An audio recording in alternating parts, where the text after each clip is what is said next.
coast that are on the traditional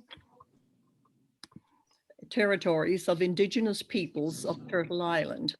We acknowledge the enduring presence of First Nations, Inuit, and Métis people on this land, and we thank them for sharing it with us.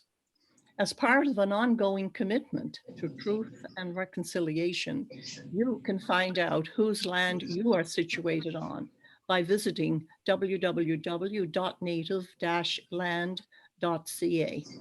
Thank you.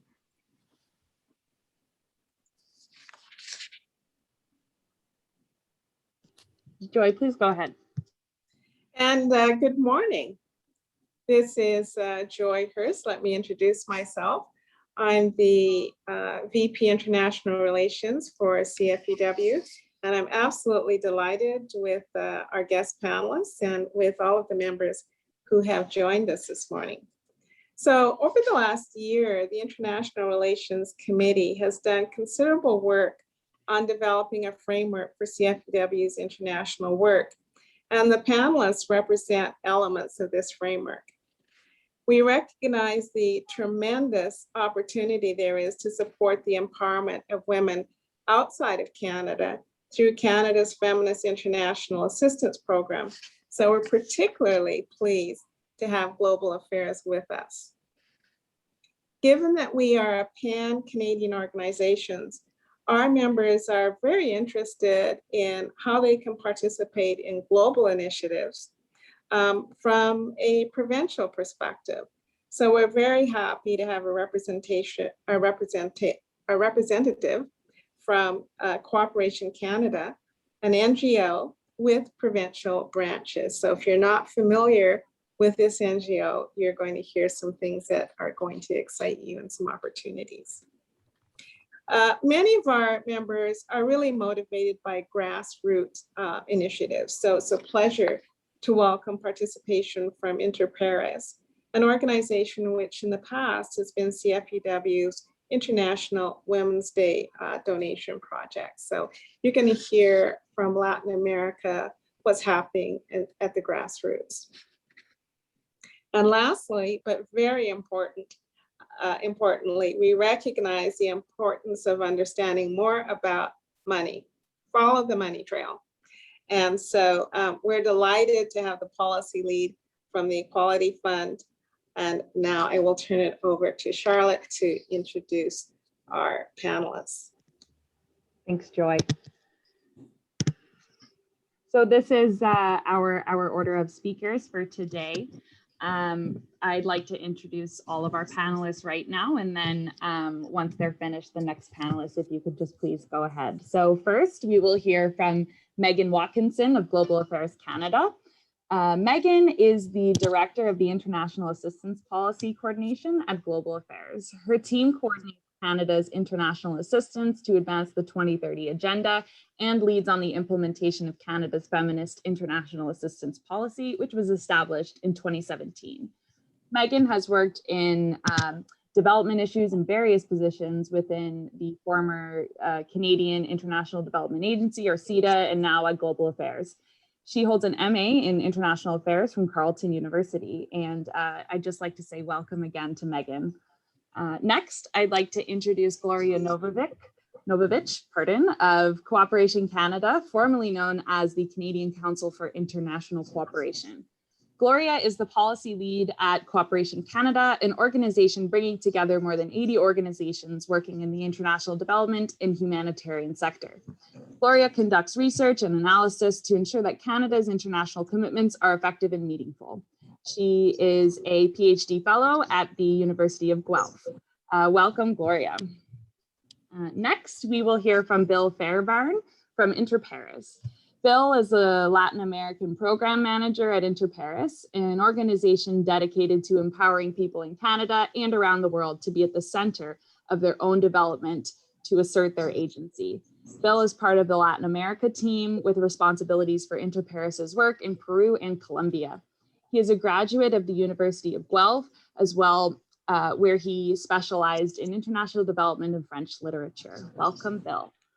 Lastly, we will hear from Beth Warnock of the Equality Fund. Beth is the policy lead at the Equality Fund, an organization offering a new model for sustainable investment in gender equality around the world by transforming traditional approaches to development assistance, investing, and philanthropy. Beth is passionate about feminist funding and feminist foreign policy. She chairs the Women, Peace and Security Network Canada and holds degrees from the University of Toronto and University of Saskatchewan.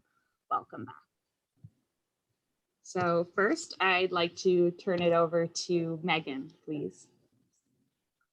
Thank you very much. It's lovely to see everyone here today, and thank you for inviting me. It's a pleasure to be here.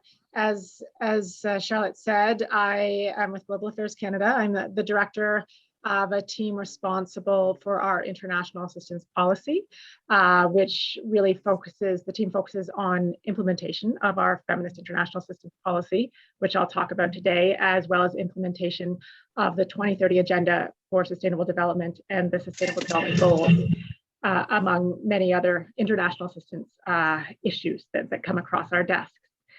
So maybe I'll start by giving a little bit of a history on the policy, our feminist international assistance policy, which I have to say is quite a mouthful. So we often revert to FIAP, and I might do that a few times today.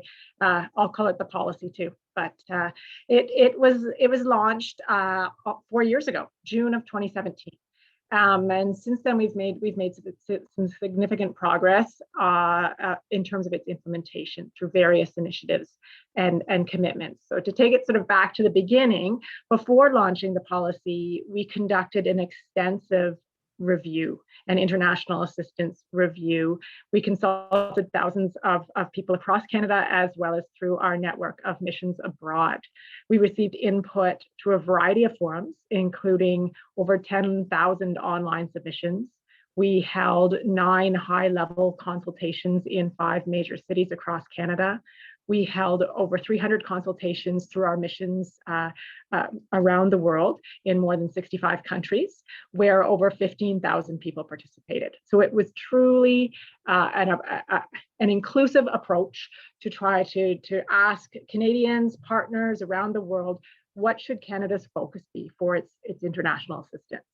And through the review, we really refocused our international assistance on achieving impact for the poorest and most vulnerable, including those living in fragile states. And the policy, I should note, was developed very much at the same time that the 2030 Agenda for Sustainable Development was being drafted at the United Nations. And so this policy is very much fully aligned with the SDGs, with the 2030 Agenda. It's also a key pillar of Canada's feminist foreign policy. The policy also adopts a feminist and human rights-based approach, which is something new for us in terms of our international assistance. Committing to a feminist approach really represents a shift in how we work. It's much more than just focusing on women and girls. We really see it as the most effective way to address the root causes of poverty. It places gender equality and SDG 5 at the center of our poverty eradication and peace building efforts. And it recognizes the intersectional nature of inequality that requires a multidimensional approach to addressing poverty. It's based on the conviction that all people should enjoy the same fundamental human rights and be given the same opportunities to succeed. And it seeks to bring about transformative change to make societies more equal, prosperous, and peaceful. The feminist approach requires supporting the voice, agency, and empowerment of women and girls in all their diversity and others who face discrimination or marginalization. It also requires holding accountable powerful actors, such as duty bearers and responsibility holders, for their human rights obligations and responsibilities to rebalance the distribution of power and to achieve just and inclusive societies.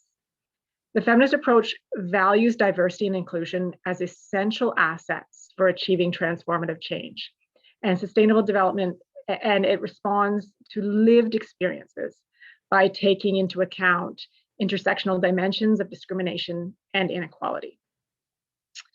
The Feminist International Assistance Policy focuses on 6 action areas which guide all of our international assistance policy and programming.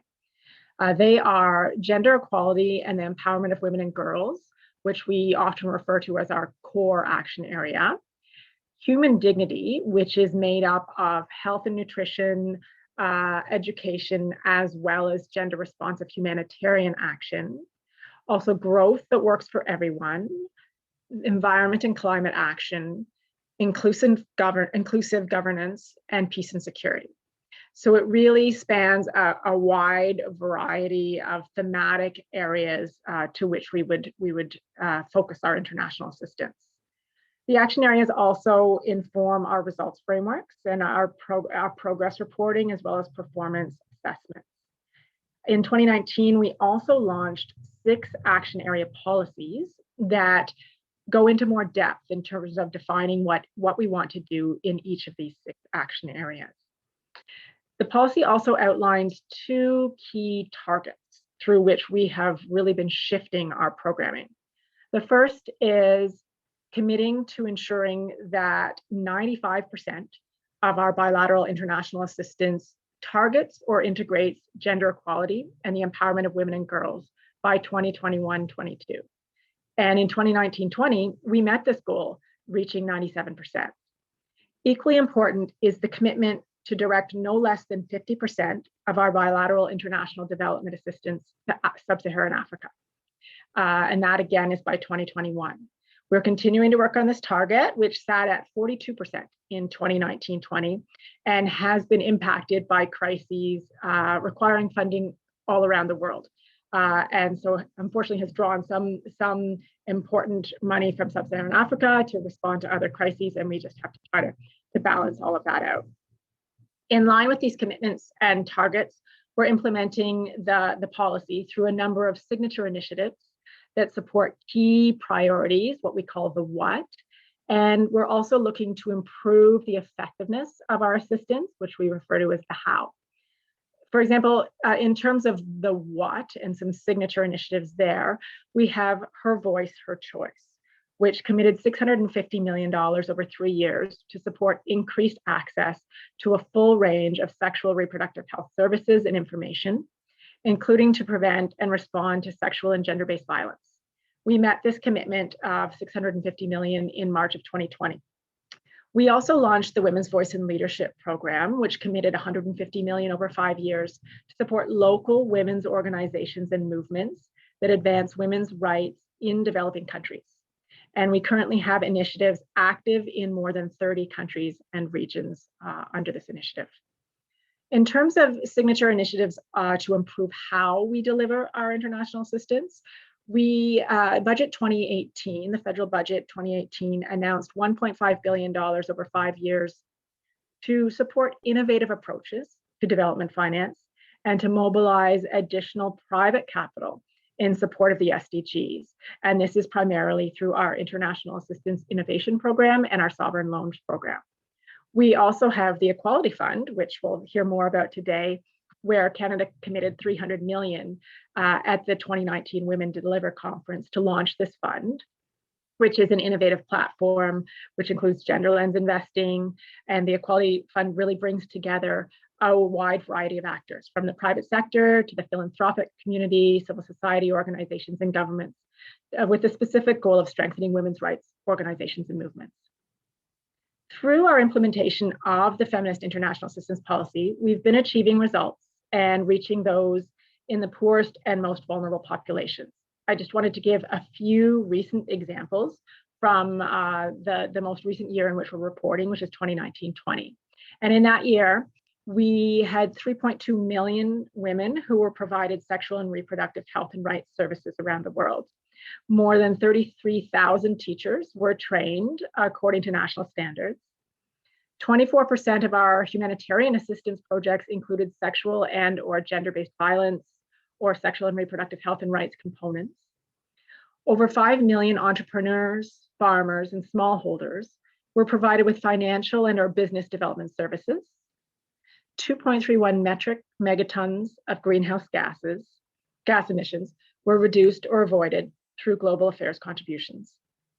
1,702 civil society organizations that advocate for human rights and/or inclusive governance were supported, and 11,005 peacekeepers were trained to prevent and respond to sexual exploitation and abuse. Of course, given the current global context, it's important that we think about how the impacts of COVID-19 have affected the development landscape, and therefore how we deliver our international assistance. We know that the pandemic and its socioeconomic impacts have been especially difficult for already disadvantaged groups, including vulnerable women, many of whom have borne the brunt of the pandemic as frontline care workers. The World Bank estimates that between 119 and 124 million people were pushed into extreme poverty due to the pandemic, reversing development gains that we reached over the last many decades. The pandemic has exacerbated the economic vulnerabilities of many developing countries, particularly least developed countries and small island developing states. In an increasing number of countries, growing indebtedness has limited the fiscal space available to address the health and social impacts of the pandemic, and it's constraining the ability of many countries to invest in important economic recovery measures. Lockdowns and social isolation brought on by the pandemic have exacerbated violence against women, including online and in the domestic sphere. This increase in sexual and gender-based violence has been referred to as the shadow pandemic by UN Women. The Feminist International Assistance Policy has proven to be a relevant and solid framework and guide, both in terms of designing our immediate response to the pandemic, but also in pointing us in the right direction as we look forward to a post-pandemic recovery period. Canada's international assistance response to COVID-19 has been designed in line with the priorities laid out in the policy. Since February 2020, Canada has provided more than $2.5 billion in urgent and necessary funding to support the poorest and most vulnerable in developing countries. More than half of that, over $1.3 billion, has been focused on facilitating equitable access to COVID-19 medical countermeasures, and over $740 million has been in humanitarian and development assistance to respond to the immediate needs of the pandemic in developing countries. Before I conclude, I'd just like to give an overview of how we select, monitor, and evaluate projects. At Global Affairs Canada, international assistance utilizes a robust management oversight and control framework to select and manage our international assistance projects. The framework uses due diligence that segregates roles and responsibilities, provides assurances that the department's compliant with all relevant legislation, regulations, and policies. It measures results and ensures good value for money. The due diligence requirements are built into what we call an authorized programming process, or the APP, that's followed throughout the process of planning, assessing, and operationalizing all of our development initiatives. It uses a set of selection mechanisms that sequence all compliance, documentation, and reporting requirements that our grants and contributions programs follow. And this is all in accordance with Treasury Board terms and conditions. The APP contains a rigorous challenge function to assure effective and efficient oversight and monitoring, and it also integrates fiduciary risk management and recipient audit to balance sufficient accountability requirements with flexibility to maximize development results. Additionally, the APP requires the projects be built into the financial and reporting system, which captures project data needed to report to ministers, to Parliament, to the public, and to external bodies to meet obligations that Canada has in terms of our Open Government Initiative, as well as the International Aid Transparency Initiative. This ensures that our funding decisions are compliant with relevant Government of Canada acts and legislations, policies, and frameworks, as well as the department's strategic priorities, and that they're based on solid evidence. We just touching a little bit on how we fund and how we do our assistance. We use a number of different mechanisms. We often fund bilateral development assistance to partner countries, whether that be the government itself or organizations in those countries. That can be through loans, grants, humanitarian aid, or technical cooperation agreements. We also provide funding through multilateral channels, such as the United Nations agencies, international financial institutions like the World Bank and other regional development banks. And these funds support multilateral work on shared priorities with other donors. And we also provide funding through Canadian civil society partners who play a critical role in Canada's international development efforts. You'll hear from some of them today. And they can apply for government funding for an international development project, either through a call for proposals or through an unsolicited proposal that they put forward to the department. And submissions through these mechanisms are assessed against a number of criteria to determine if they're eligible for funding. And Global Affairs will only fund initiatives that strongly align with the Feminist International Assistance Policy and its priorities. Canada also partners with international CSOs, civil society organizations, to implement projects that respond to local needs and priorities in the countries in which we work. Global Affairs also has an in-house evaluation function, which evaluates programs such as our bilateral or thematic programming in specific countries or regions based on their performance and objectives. The information gathered through an evaluation helps to improve the design as well as the implementation of upcoming programs and initiatives. Every 5 years, a departmental evaluation plan is developed that outlines which projects and programs will be evaluated by the team and when. Our most recent plan is guided by the Feminist International Assistance Policy and proposes thematic evaluations on its action areas in the coming years. In addition to changing what we evaluate, the policy has also guided the evaluation team to integrate feminist evaluation approaches into their work, starting with the evaluation of Colombia's international assistance program, where the evaluation piloted feminist project evaluations with a local feminist researcher, as well as conducting a fully feminist evaluation for the Women's Voice in Leadership program, where the evaluation team is integrating feminist research principles in aspects of their work in order to conduct richer and more ethical evaluation work that tries to better capture the voices of women and girls and other vulnerable populations. You can read some of our recent evaluations on the Global Affairs Canada website, such as an evaluation of gender equality and the empowerment of women and girls in the Middle East and Maghreb, as well as the evaluation of the International Assistance Program in Ethiopia. For more information on anything I've discussed today, I would encourage you to look at the Global Affairs Canada website. You can read the full Feminist International Assistance Policy there, as well as its accompanying action area policies, its innovation and effectiveness guidance notes. Additionally, there's the report to Parliament on Canada's international assistance. The most recent was just recently published online. And this really is a great resource for more information on how we're implementing the policy and its results. So there's just lots to look at. I'm happy to answer any questions you have. And just thanks again for being interested in hearing about the policy. It's something that the whole department's really excited about. My team has really embraced its implementation. We have a number of initiatives underway as we work with colleagues across the department to ensure that it really is implemented by everyone working on our international system. So thank you. Thank you so much, Megan. That was wonderful. Our next speaker, we'd like to welcome Gloria Novovich. Thank you so much, Charlotte. And thank you everyone for coming. So my name is Gloria. I'm calling from the unceded, unsurrendered territory of the Anishinaabe Algonquin Nation, colonially Ottawa. I'm hoping to share the screen. I'm a policy lead for Cooperation Canada, which for anyone who might not have heard of us or is more familiar with our former name, CCIC, the Canadian Councils for International Cooperation. We're essentially an association of about 90 organizations working in international development and humanitarian contexts, mostly abroad, but a number of our members also work in Canada. As such, our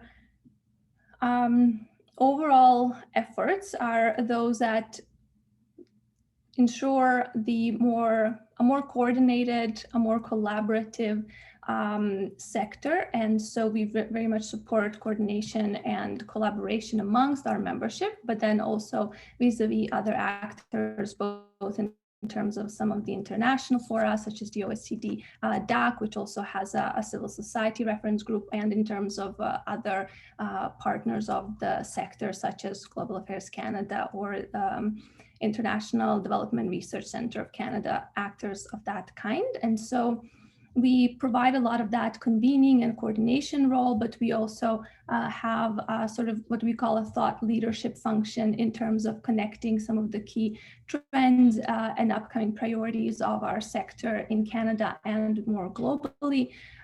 So today I was hoping to kind of very quickly go over some of those key files that we hold, and then happy to sort of answer additional questions as well as share resources in the chat.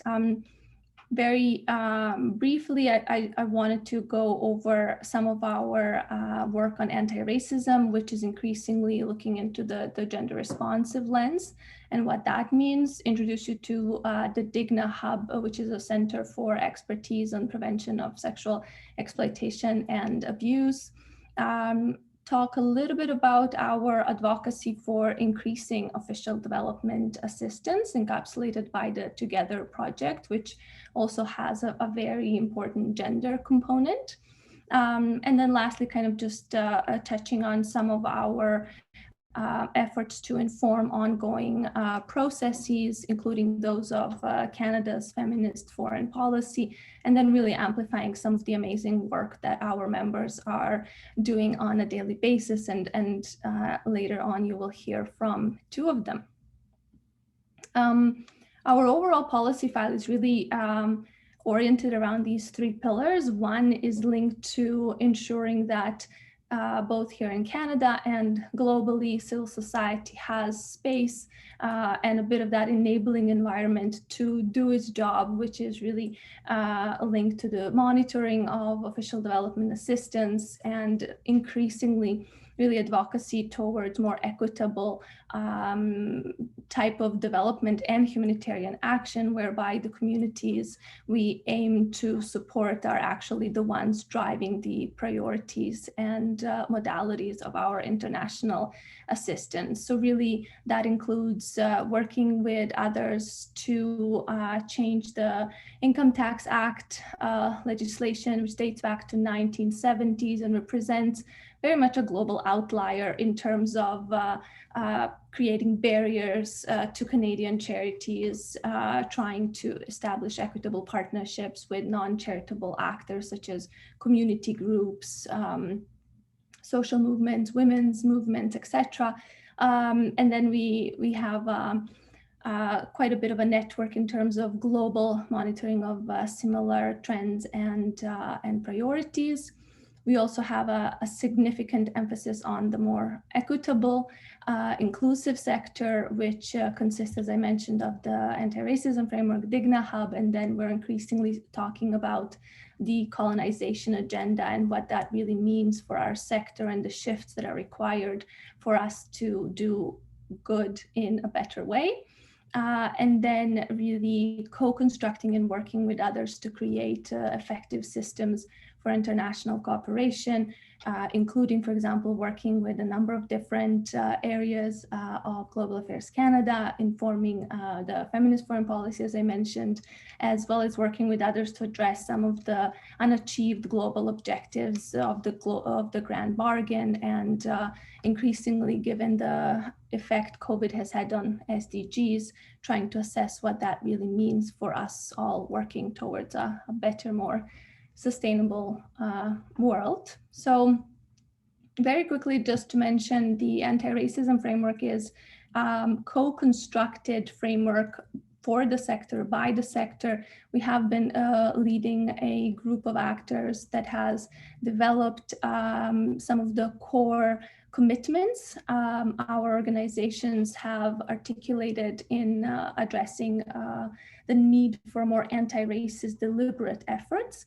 And so far it has resulted in this rather simple framework, which I will share in a chat soon. We have about 70 signatories already in this initial year and are currently finalizing a baseline that will tell us a bit more about where we stand as a sector, given that data availability on racial justice and how we address it as a sector and as individual organizations is lacking in Canada as well as abroad. So we're focusing on our little part of the universe and trying to consolidate some data to better prioritize our work moving forward. And that will be presented on the 21st of June. So I will also share a link in case anyone has time and interest to attend this session. I will also share in the chat the website of DIGNA, which is a hub funded by Global Affairs Canada to strengthen the capacity of our sector organizations to better prevent sexual exploitation and abuse. So essentially they are organizing a series of trainings, they provide resources and very critical needed discussions about what is it that we as a sector have to do more of, or how is it that we need to shift our structures to make sure that we do no harm and that we actively work against sexual exploitation and any type of abuse. So those are sort of some of the key elements relating to our efforts and our strong belief that we must do better and we must be organized better. But right now I'm sort of shifting more towards some of our advocacy focused work, which is how we think the rest of the sector, including the government, can do better. And a big part of that really is the official development assistance. We have, as every other country of the global north, commitment, international commitment to dedicating at the minimum 0.7% of gross national product towards international assistance. Canada, year after year, fails to meet this objective by a very large margin. So even with the remarkable and much needed increases of official development assistance over the last year, our ODA stands at around 0.3%. So 30 cents for every $100 of national income really is going towards strengthening multilateral systems and practices, which we were able to ascertain with the COVID crisis really are key to not only global success and well-being, but also Canada's safety and public health. So the Together Project really represents a whole of sector approach towards a united advocacy for increased official development assistance. So I will also link to sort of an overarching, rather short document that has been co-constructed by a number of our members and ourselves to really show how much official development assistance has contributed to our society in Canada and globally, and also identify how we can do better across a number of areas. And one of them is, of course, gender equality. So we have a specific case explaining the importance of scaled up, locally led gender equality efforts, but then gender considerations are also woven through the rest of the 10 cases that the project encompasses. So this is certainly one set of very accessible tools that I would really recommend to anyone who is speaking to MPs, senators, or anyone else with decision-making power to ensure international assistance and the progressive commitments in the FIAP receive the funding they deserve.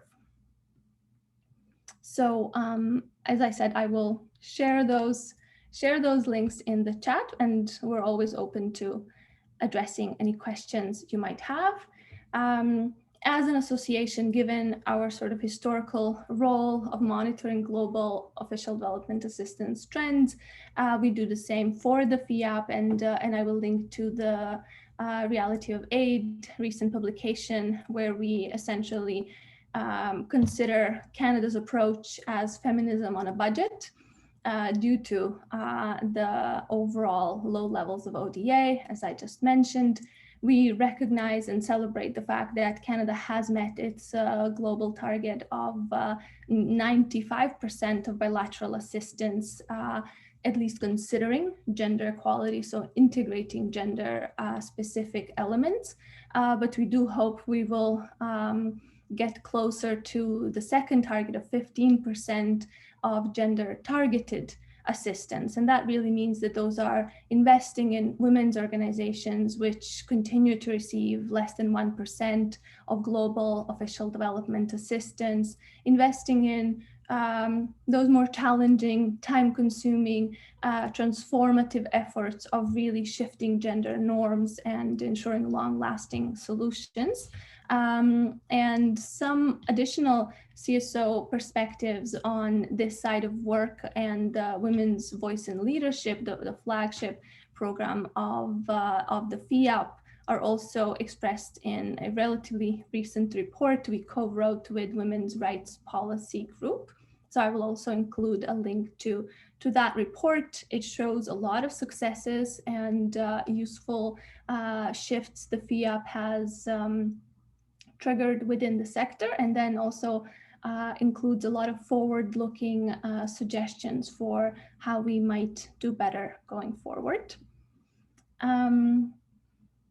Another part of more sort of advocacy, thought leadership, part of our mandate is really that of informing a feminist foreign policy. And that really means going beyond international assistance, following in the footsteps of, for example, Sweden, another country with a feminist foreign policy. And that really means including international assistance, but then also going further and talking about the relationship of trade, diplomacy, and defense for international assistance.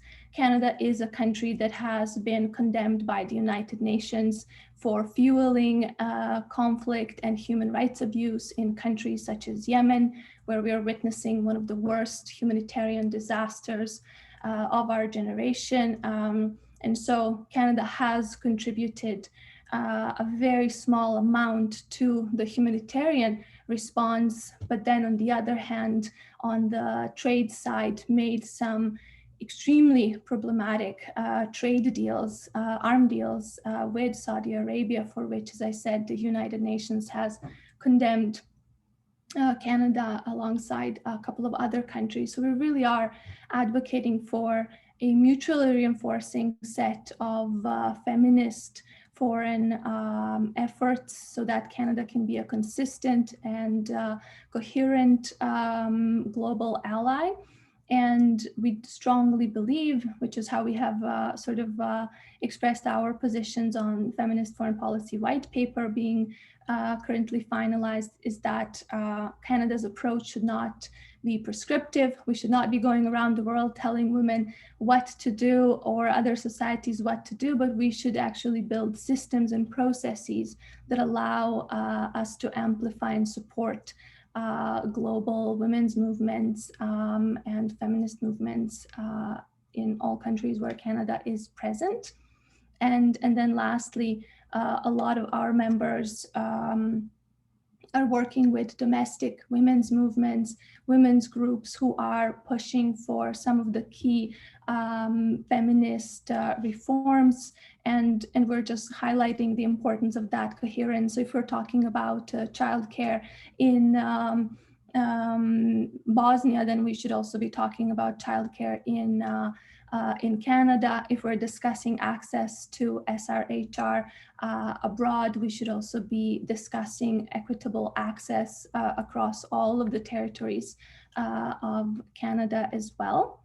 So that is sort of our stance on the feminist foreign policy side. And then lastly, I would just mention that we really do a lot of work to amplify what amazing set of organizations who are our members are already doing. There has been a lot of work, and I'm sure Beth will mention it, that feminist coalitions have done in raising awareness about the gender dimensions of COVID, which has particularly impacted women and girls with some extremely worrisome predictions by the UNFPA. There is an increased also focus on care economy, which we have also seen reflected on the domestic side in the budget 2021. And on a more sort of international development side of things, we really are talking about what this means for our social protection approaches and overall prioritization of ODA. And then lastly, as anti-oppression, diversity and inclusion, anti-racism efforts continue to take up space and much needed discussion, a lot of the sort of interventions and helpful contributions are coming from the feminist side of international cooperation, but also domestic movements, which are sharing the existing legacy of empathy-led approaches, feminist principles of care, and as Megan mentioned, the absolute priority of focusing on lived experiences and the intersections of oppressions women, girls, and a lot of other marginalized groups are facing in our society as a whole. So that's probably very overwhelming summary of our efforts as they pertain to gender equality, and I will share additional resources in the chat, and I'm always available in case you have follow-up questions. Thank you very much. Thank you so much, Gloria. Now, I will pass it over to Bill from Inter-Pares. Great. Can you hear me okay? Yes, perfect. Yeah, thanks a lot, Charlotte. I hope I am as skilled as Gloria with PowerPoint. So let's give it a try. I've got a little presentation here that I am going to hopefully, oh no.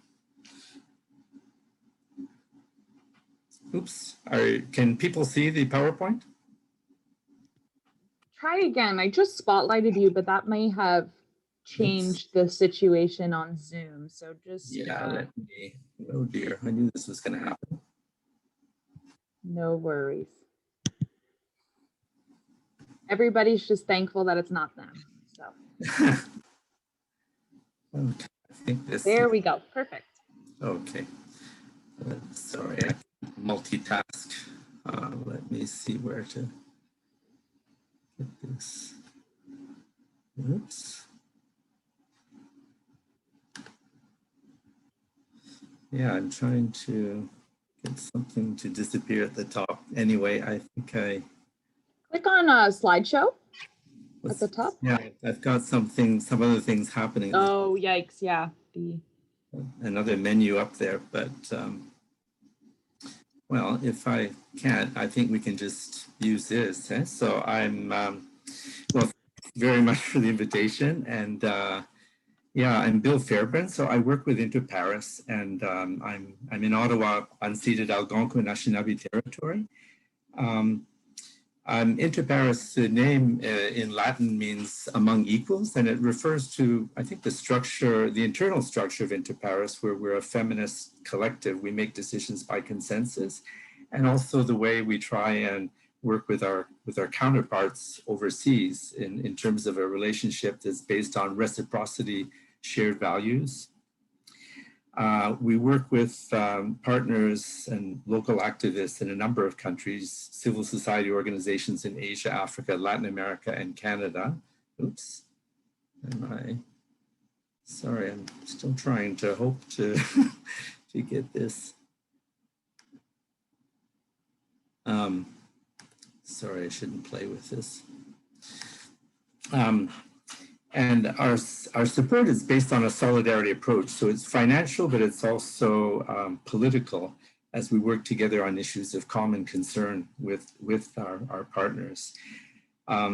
Coalition work is really important for us. So we're part of Cooperation Canada. We're part of the Women, Peace and Security Network, the Americas Policy Group. So I think that in addition to the financial support that we provide, sometimes with support from Global Affairs Canada, often with support from people like yourselves, foundations, donors across the country. We support a number of countries and a number of partners, and we try and also engage at the political level, trying to shape policies. And I think, we just heard from Gloria, sometimes the contradictions in our policies, our cooperation policies, sometimes clash with our trade policies. And so we're trying to find a coherent approach. So our programs respond to the needs articulated by our counterparts, but generally speaking, fall within 6 global issues. So women's equality, gender justice, peace and democracy, economic justice, health, food sovereignty, and migration. And so going to the women's rights and gender justice program, many of our counterparts are women-led feminist organizations. And I think that probably for those of us working with non-governmental organizations, it's just such a privilege working with these grassroots groups. I think that that's the thing that charges our batteries all the time when we're meeting with them, visiting with them. The groups that we work with, they work on a lot of different issues, but broadly speaking, a number of them work on issues of sexual reproductive health rights, also on sexual and gender-based violence. At the top right, there's a picture from Bangladesh, one of our counterparts, which is Nigeria Kori, which is mobilizing young people to protest an increase that they've seen over the past years in intimate partner violence, especially since the beginning of the COVID pandemic. So they've been engaging with a lot of youth that have been, painting graffiti messages in villages across the country to raise awareness and draw attention to gender-based violence. The bottom left, there's an image from the Tamil Nadu Women's Collective in India, and that brings together about 100,000 marginalized women in the state of Tamil Nadu. And they work on issues of violence against women, agroecology. They promote the political participation of women, and really a stellar group that we're really proud to work with. The middle in the bottom is from Sudan, our counterpart SWORD, which is providing free legal representation to women and girls in cases of child marriage or assault. And they're quite, it's a transitional moment in Sudan because of the revolution that took place. And so they see this as a moment where they can influence the political situation in the country. So they're quite engaged at that level. The bottom slide, I'm not too sure if people see it, but it's from Colombia, a country that's close to my heart, where I've been working for a long time. And several of our counterparts there have been providing evidence to the Truth Commission of Colombia, sort of an instrument that was created in the wake of the 2016 peace agreement with the FARC and the Colombian government. So they're documenting the gendered impact of the armed conflict, both on women and on LGBTQ communities in the country. So it's really groundbreaking, exciting work that we're really happy to be part of. I was asked to focus maybe on one issue, one of our counterparts or one of the stories. So I wanted to zoom in a bit on Peru, the situation in Peru, and in particular, the situation of forced sterilization of especially indigenous women, which is a really heavy topic. And we're working with 2 Peruvian organizations right now, one in Lima and the other up in the highlands in Ayacucho, Huancavelica. And I'd like to tell you a bit about their work. So first of all, Peru, just by way of background, experienced an internal armed conflict between 1980 and 2000, which was waged by the Peruvian army, Peruvian government, and various insurgent groups, especially the Shining Path or Sendero Luminoso. Human rights abuses and violations of international humanitarian law were widespread during those years. And an estimated 70,000 Peruvians, most of them young indigenous men from the highland provinces, were murdered or forcibly disappeared. The woman in the picture here, she's Madre Angelica, who was the president of one of the associations of disappeared persons. And she, is well known for her work in Ayacucho during really difficult years in trying to draw attention to the forced disappearances. The region, again, I don't know if it shows it here on here, but the map that I have in the right-hand side, it shows the departments of Ayacucho, Huancavelica, Apurímac, which was kind of the epicenter of the dirty war that was being waged in the highlands. And I mentioned that because that's an area where we are working very closely. It's an area that I've traveled there since the 1980s during the armed conflict, but it's an area that our partners are working now. One aspect of the crimes that were committed during this period, and which until recently received little attention, was the forced sterilization of as many as 270,000 rural Peruvians. The majority of them were women who were subjected to large-scale involuntary tubal ligation. And it occurred as part of a deliberate policy implemented by the government of Alberto Fujimori. And it included quotas for forcibly sterilizing women and some men. Most of that happened between 1996 and 2000, when Fujimori was his last years as president/dictator. This is a picture that I took when I was traveling with, these are some of the women that we work with in the Andes and with our partner CSI. And so sterilizations, they were done by medical personnel mainly in rural clinics, and supposedly to reduce the population and ostensibly to provide women the ability to exercise their reproductive rights. But in fact, the program itself, it was based on manipulation, if not physical force in many cases. A lot of the women Quechua speaking were the main targets. They were, this was done by doctors or medical personnel who was speaking to them in Spanish. They often didn't even know what was happening because they didn't understand the language. It's something that as well, even the human rights groups in Peru, I remember hearing about this when I was traveling to Peru in the 80s, and you think this can't be happening. And even the Peruvian human rights groups thought this can't be happening. So the groups that we're working with now, they were among the first groups that was denouncing that this is happening, and to bring this into the, into the public domains, that even the human rights groups would pay attention to this crime. So our partners, so we've been working in Peru since the 1980s, and we've got two long-term counterparts in Peru. So one of them is called DEMUS. It's a feminist organization based in Lima. They're engaged in advocacy. They do public awareness raising. They do legal representation of victims and survivors. They provide psychosocial support. Some 20 years ago, DEMUS filed an initial complaint on behalf of over 2,100 women who had been forcibly sterilized, and the initial legal proceedings against those responsible.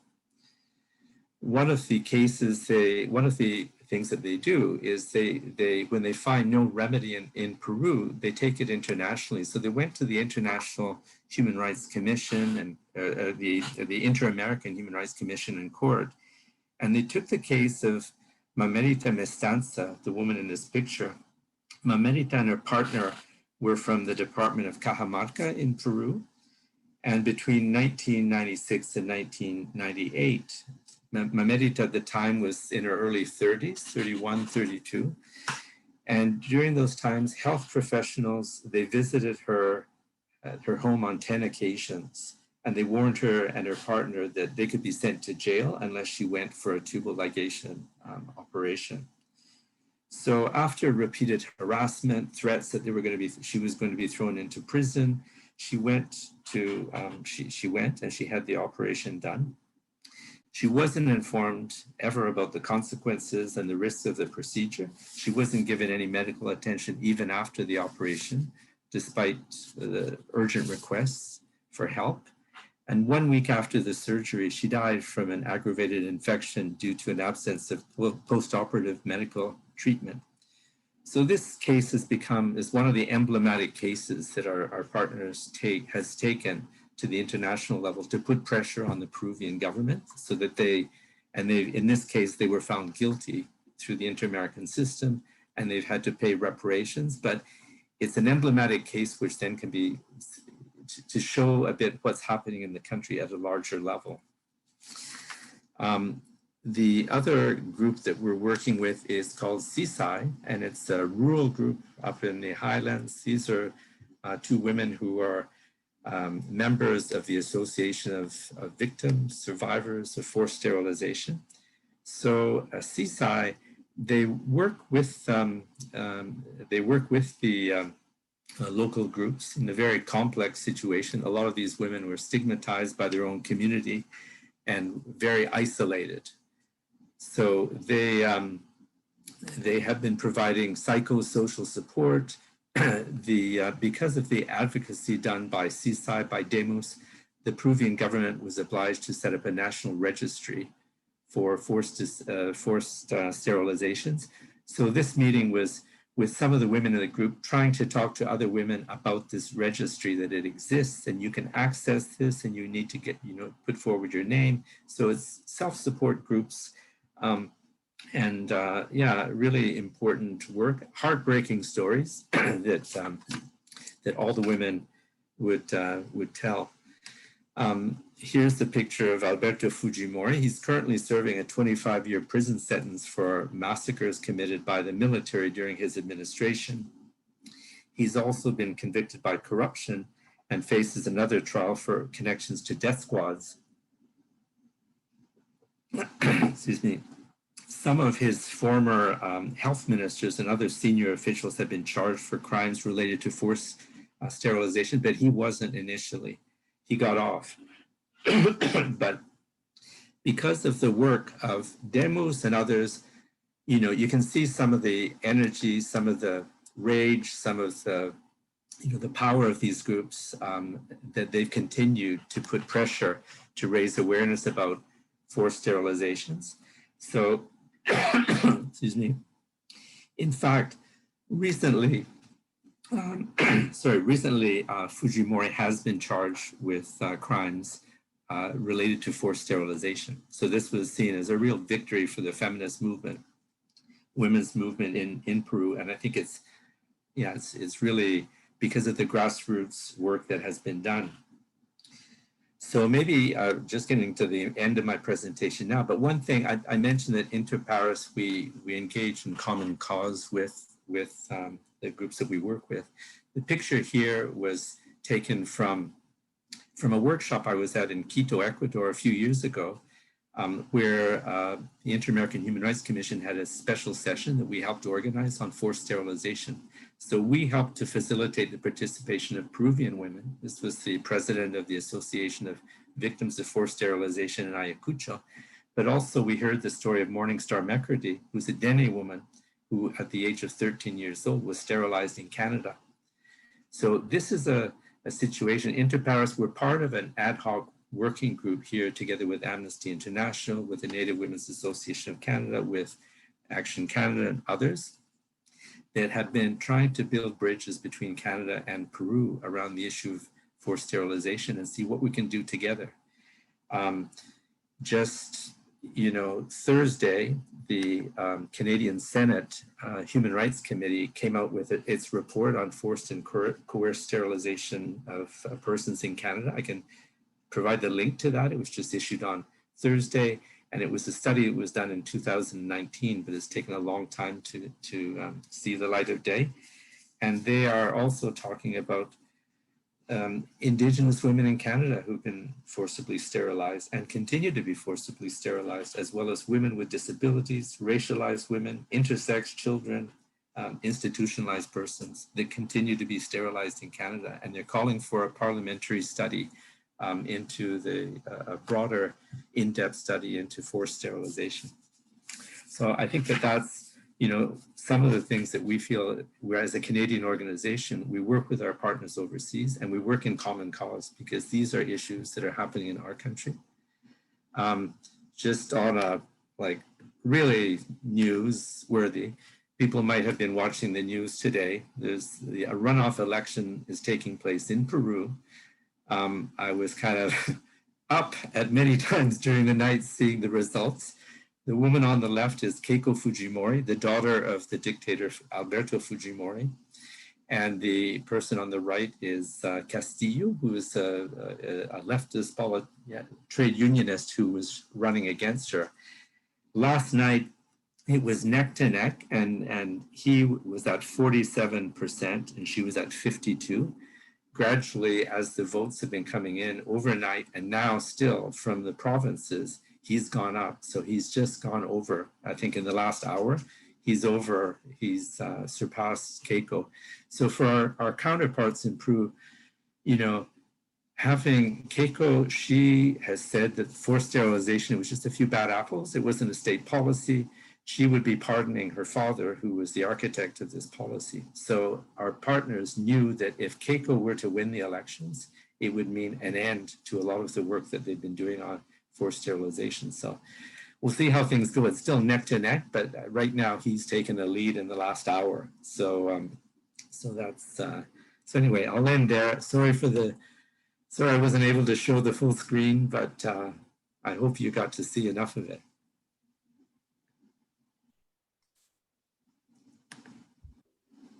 Thanks so much, Bill. I could see it just fine, so I hope everyone else did, but thank you so much. That was very, very informative.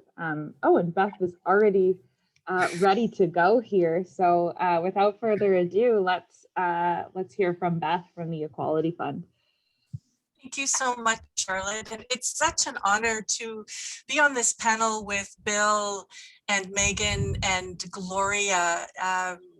And there's a nice coherence, but I also want to thank CFUW. I was talking to a group of students a couple of months ago, and they were asking me about what did I study. And I was remembering back to my undergraduate where I had one woman professor, and we didn't have one feminist reading in the curriculum. I don't know if I had a single article by a woman when I was an undergrad at the University of Saskatchewan studying political science, but I did receive a scholarship from CFUW, which was an amazing opportunity and to meet with these women. And I was just so encouraged that it was going to be possible to bring a focus on women's rights and move forward. So thank you, because I think the work that you do does inspire a lot of young women. So I'm going to talk about the Equality Fund, what we do, why we do it. And you've heard from some of the other speakers about the many challenges with COVID, how COVID has laid bare the inequalities around different lines, the fact that women have carried a lot of the burden of COVID. And we really believe, and we're seeing this more and more in the research, that women's rights groups, feminist organizations, gender justice groups, like the ones in Peru that Bill described, really are the ones building solutions to these issues that we're facing. We have more and more research that when women's organizations are involved in peace agreements, the peace agreement is more likely to last. We know that when there's strong women's rights organizations, that's when we see changes on land laws, who can hold legal title. We know that strong feminist movements are the places where we've seen changes in laws and social norms on violence against women. However, groups like the ones Bill talked about and like the ones we support at the Equality Fund receive a teeny tiny, an infinitesimal amount of global international aid, like the ones that Global Affairs provides, and that's provided through the foundations. So this is just one graphic of some of the research that's been done, and I'm very happy to share this presentation. So don't worry if you can't see it now, but this is just to show that despite a lot of rhetoric on supporting gender equality and on changing gender norms, building more equitable societies, the groups that drive the change receive pennies on the dollar. And so this is what we are trying to change at the Equality Fund. Our big question is, what would the world be like if feminist movements had the resources as bold and ambitious as they are? Right? This is the thing that we really are focusing on. So we believe that now is the moment to try something new. We know, as we heard at the beginning, money is power, and that even though a lot of organizations can do a lot with a little, it's time to actually shift how the money moves. It's time to fund these organizations as if we think they can win. It's time to put resources in their hands, as they're the ones who make these really important decisions. And so we have structured a new kind of organization. I'll get to that in a minute. But we are very much rooted in a history here in Canada. Our origin is with the Match International Women's Fund, which we are very, very grateful for the support of CFUW in the past. We had very esteemed leaders at different points, including Rosemary Brown, who was the executive director in the late 1980s. As Megan mentioned, 2 years ago, we were selected by the Canadian government to steward a $300 million Canadian contribution. This is absolutely historic because it was the largest single contribution ever made by a government to a feminist organization in any part of the world. So what's different about what we are doing? We have 3 basic programs. Almost all of the funds from the Government of Canada are going into a gender lens investing fund.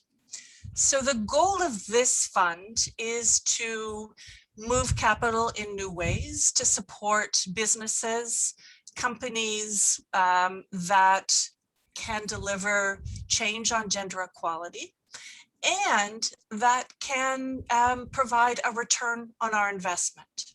So the idea is that there will be, for the Equality Fund, an independent stream of revenue, so we can stay independent from changes in government, changes in policy, and have a stream of revenue. Of course, given that most of our money is in this investment, we have a very ambitious philanthropic program where we are working with foundations. We are working with major Canadian and global philanthropists, but we're also working with very encouraging individual philanthropists, people who give $10 a year or $10 a month to an organization and want to support feminist change. And we are providing core flexible funding to women's organizations and feminist movements, including a significant number of LGBTQ groups, because our feminism includes LGBTQ rights as well. And this funding is the kind of funding that we hear from organizations that they need. They need project funding or funding to implement somebody else's program. They require funding to implement their own agendas in the way that they want. So we've seen with COVID the importance of flexible funding. When something like this happens, we know that it's really important that organizations have the flexibility to change, to pivot, and to adjust to emergencies like a pandemic. Organizations that had a more restricted funding and still had to deliver on pre-established programs found it really difficult in the last year. So we're really trying to build a new model that mobilizes and grows the pie for funding for feminist movements in new and different ways. We also, as Gloria mentioned, we also work on different policy issues. So in the last several years, we've been working to help ensure that the Canada's feminist foreign policy, when it is issued, is strong, is clear, is accountable. And as Bill was saying, we really also believe that it's important to do this work with others. So we work very closely with a number of other Canadian organizations, including Inter Pares, on ensuring that our foreign policy is clearly feminist in the way it's conceived and the way it's implemented. We've just announced funding for 72 net new grantee partners, and we can share the link with that. And I'd just like to give a little bit, a few profiles of some of the work that they're doing. So this is one grantee partner working on climate change, trying to work with parliamentarian journalists and others, raising the profile of issues, doing advocacy on issues like deforestation, and trying to bring attention to what the local reality is of climate change, the impacts it's having, and what their solutions are to address this issue. We also work with a number of organizations working on sexual and reproductive health and rights. This is an absolutely crucial global issue, and we've seen many advances in recent years, and we've also seen many campaigns to reduce the choice of young women in particular. This is a group in Mexico that works on reproductive rights of youth and women, including non-binary people, and they mobilize for change. They work on education, they work on movement building and connecting with other organizations. I want to leave some time for questions, so I'm going to skip to a third example, which is the Organization of Women's Freedom in Iraq, which is a really interesting organization that has developed a network of shelters for women who have experienced domestic violence, but also for young Yazidi victims who have suffered at the hands of ISIS.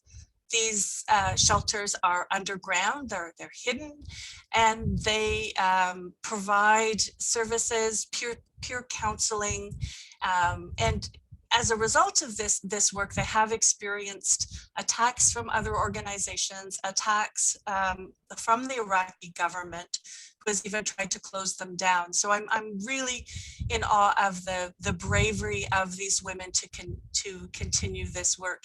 And it's also a really interesting example because once they started working with women who had experienced violence, they also had calls from other families to help LGBTQ youth escape from difficult situations. So once again, showing this link between these issues and how feminist organizing, if it's truly intersectional, can address a whole number of different problems.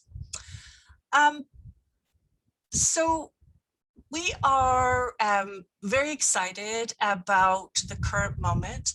We believe that there's a real possibility for new action. We draw continuous strength from the organizations that we work with. As you heard with Bill's presentation, a lot of these organizations are working on heartbreaking issues. They're working in very difficult circumstances, but they show incredible courage every day in the issues that they face, and we believe that we can face their courage with courage, and together we can build a more just world, a more sustainable world, and a more peaceful world through supporting feminist movements with the resources they deserve. So that was really quick, so we can have some time for questions, but I'm happy to share this presentation with Charlotte and answer any questions that you might have.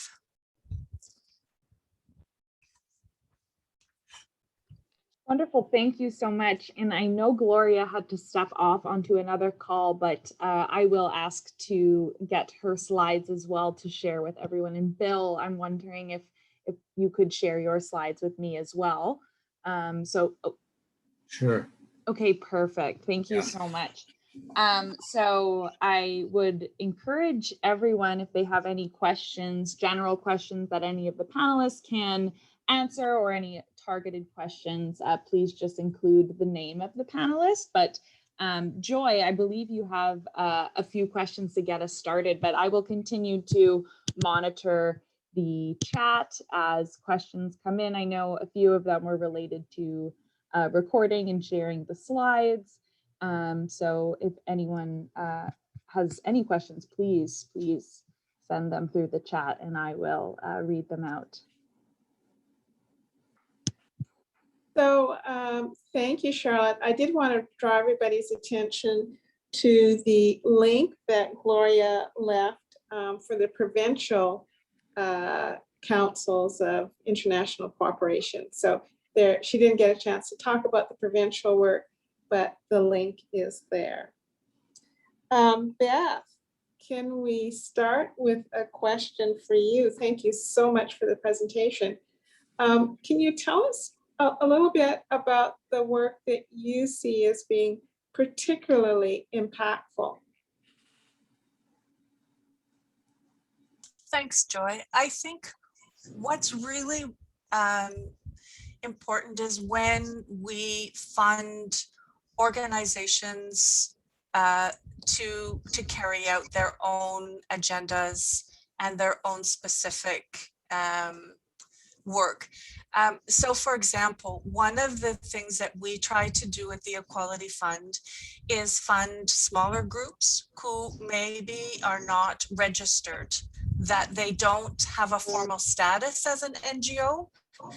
These are often organizations run by young women, or they face dangers in registering, because you would have to give all your information to the government, right? You'd have to tell them who your board of directors is. And so a lot of young feminists don't want to organize in the usual way.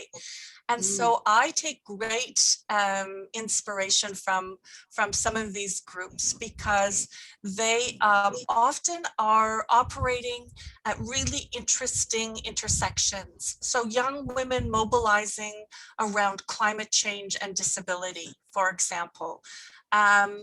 We fund, there's one grantee partner in Nepal that works with young women, and they work primarily on the issues of Indigenous rights and disability. And so when I was talking to the leader of that group, she said, every time I go to an Indigenous women's gathering, I'm raising issues of disability. And every time I go to an international meeting on disability, I have to raise issues related to Indigenous people. So I think those kinds of groups that are doing things in new ways and bringing that vision, those are the ones where I think there's real courage and bravery, and where we're really seeing the potential for change. Oh, thank you very much. That is an interesting observation. Bill, you've shared with us, stories that are just heartbreaking. This is outside of, I think, the consciousness of most of us. Can you talk a little bit about the resilience of the women that you've met? What are they like? Yeah, I'd like to talk about that. I just wanted to echo what Beth said though before that. I think that one of the things that is most important in this work is supporting long-term processes and not just short-term projects, because I think you look at the work that these women have done in Peru, this is over decades. This isn't a project where you're necessarily going to see something happen over the lifespan of a 3-year project, And so sometimes the increasing tendency to projectize this work, I think it doesn't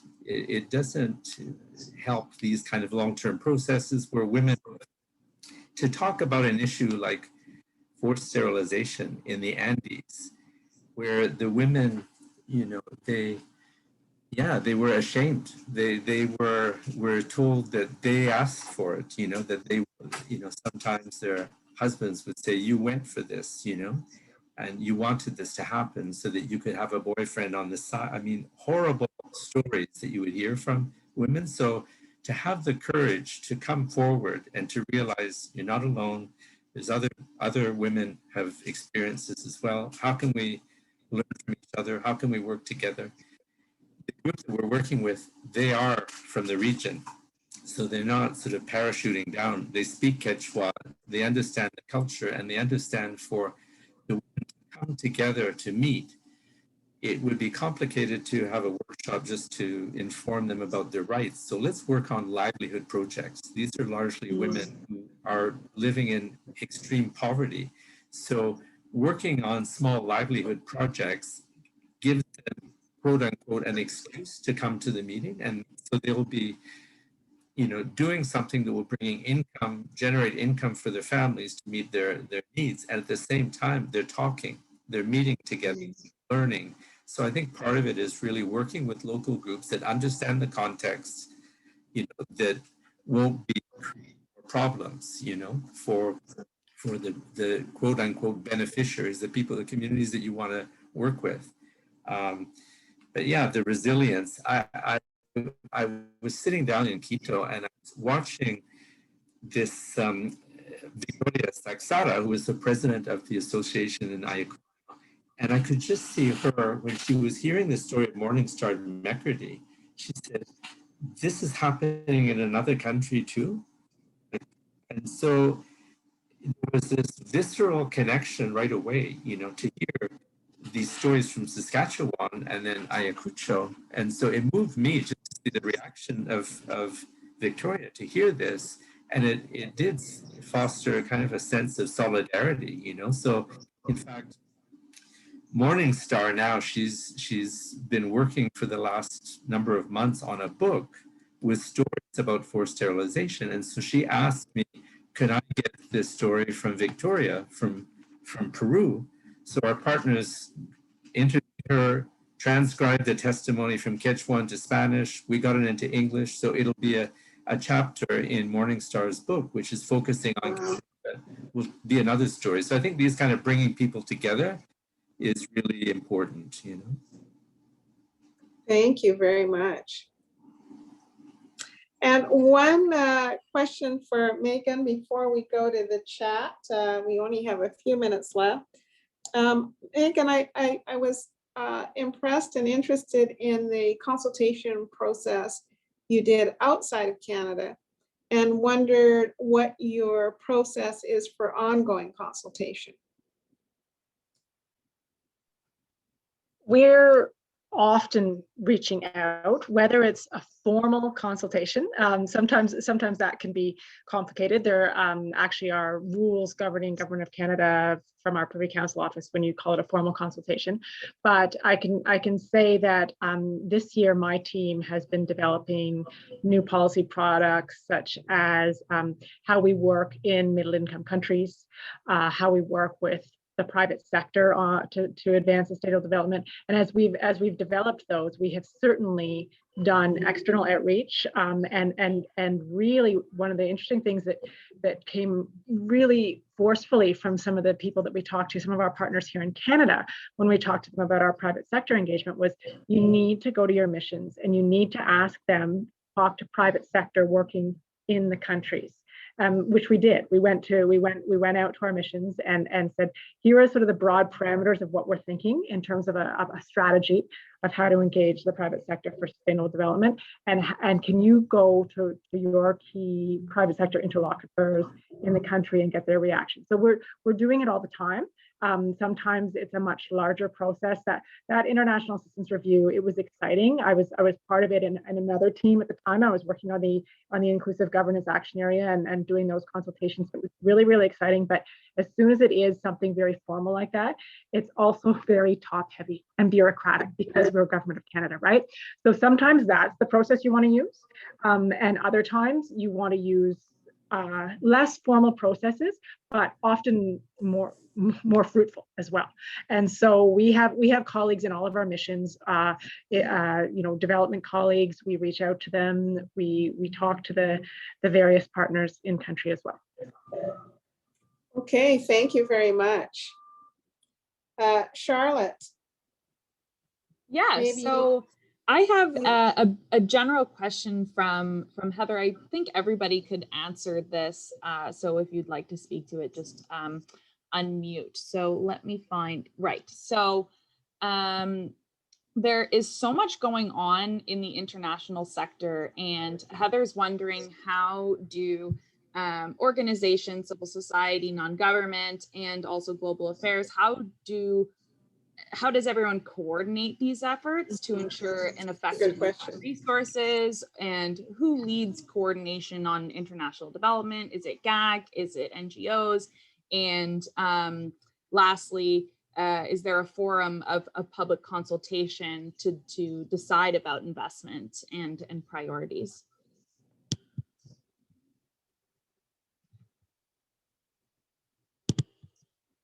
I think coordination is always a big challenge. I think, but on the whole, I think on some things we do not a bad job, where there's lots to be done. I think the best mechanisms are when groups come together to work on a common issue or a common priority, and they have a very clearly aligned approach. So, for example,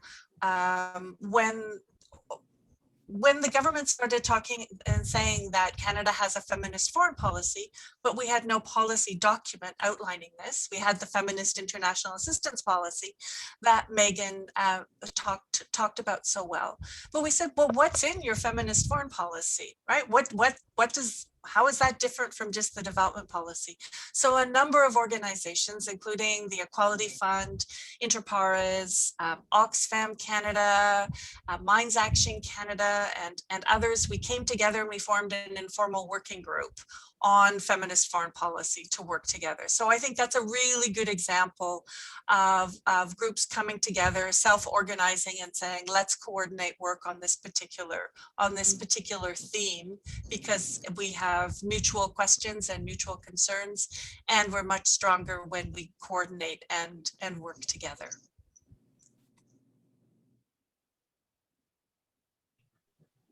I'm sure if Gloria was still here, she would talk too about a lot of the coordination work that Cooperation Canada does. And I would say that from a Government of Canada perspective, we work very, very closely with them, because they are an umbrella organization, right? That brings together so many organizations working on these issues.